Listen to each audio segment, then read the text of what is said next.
Oh, behave. But what does that mean exactly when we're talking about cybersecurity awareness? Joshua Keene here with Laporte Insurance, also known as the Red Bearded Risk Guy, just sharing another Cybersecurity Awareness Month update. And so now your organization might already be best in class and have all the preventative measures in place to prevent attack. You might already have a response plan in place, and you might already have the best coverages in place if it happens. So if that's you, kudos to you. You're ahead of the game.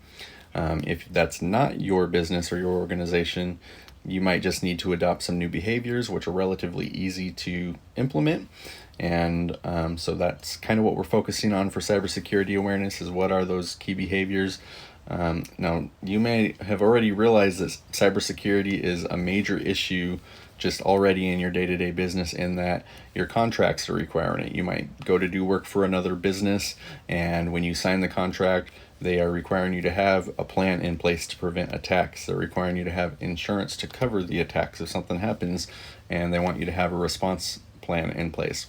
The federal government is requiring certain entities to have a reporting system in place, or there will be rules implemented soon about that. So it's not going anywhere. Cybersecurity is here to stay. And so I'm just trying to be a resource on that as a National Cybersecurity Alliance Cybersecurity Awareness Month champion. Well, that's a mouthful.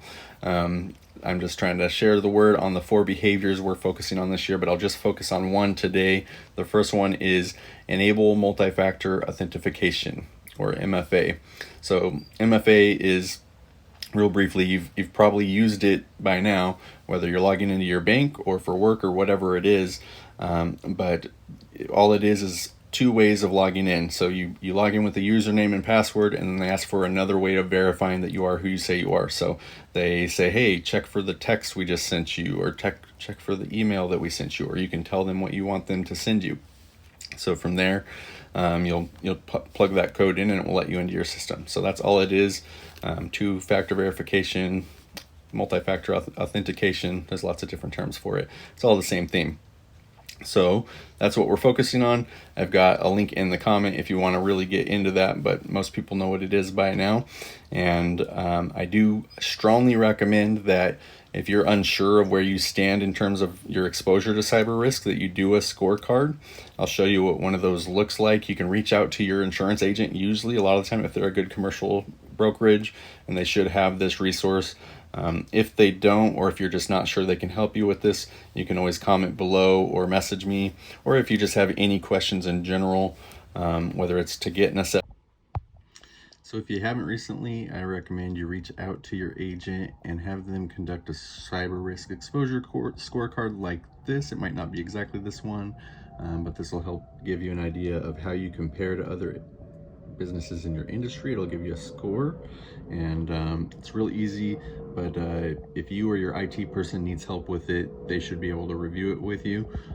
If you are not unsure that your agency can help with this, I'd love to be a resource to you. Feel free to comment below or send me a message, and I would be happy to help.